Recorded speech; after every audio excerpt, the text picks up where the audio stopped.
14 di aprile 2020. Mai avrei creduto di arrivare a queste date con questi storioti, ma mi fa sempre piacere perché passiamo 2 minuti in allegria e senza pensare a ciò che sta succedendo.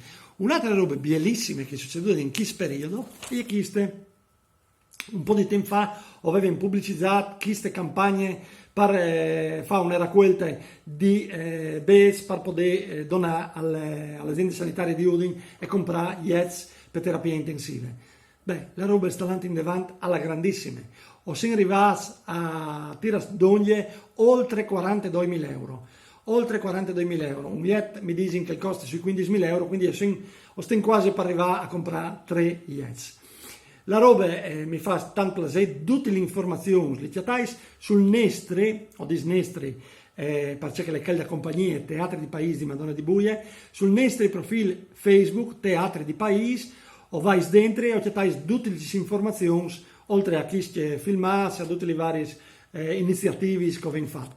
Quindi mi raccomando, qui al poco calul, ecco qua. Questo qua è anche valide e è una roba straordinaria. Ovviamente bisogna che io ringrazi chi che l'ha fatto parte di tutto questo e sono i Fradis Orioli de Pratic di Feagne, Paolo Grossa di Percorso Sicurezza e il Confapi di Udine.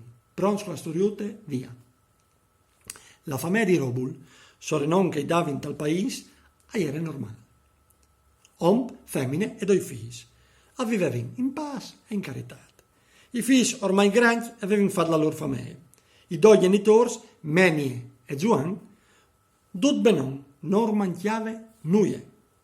Che stanno al stiadeve il 40° di matrimonio. E Juan ha cominciato a pensare alle feste e a cui che aveva di invitare.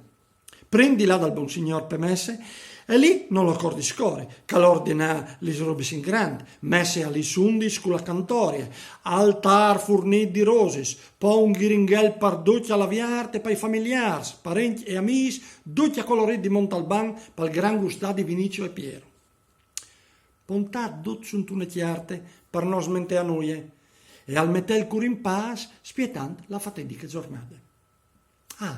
Mi dismenteava di dire che aveva anche prenotato un fotografo e un cineoperatore.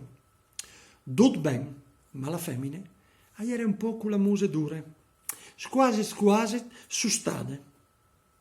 Zuan in allora gli dice: "Ma sta fa che muse? Fevele, disimi indula coi manchiat, diso e smentea tal, che sono in tempo a proiodi, no?" Meni. Tu has di scusarmi, sato, ma in 40 anni di matrimonio non ti hai mai comprato un anello, una collana, un braccialetto, ma neanche un par di rinchins. Giuan, al stricciai voi e al fare la musa di mia signogno, e poi al disè, 40 anni di matrimonio. E tal giuri, io non avevo mai saputo che tu vendessi gioielli. Bravissimo Agnol Kovacs che non si fa sorridere ogni dì e mi raccomando qui cal po', cal dedi c'è cal po'. Mandi ad oggi.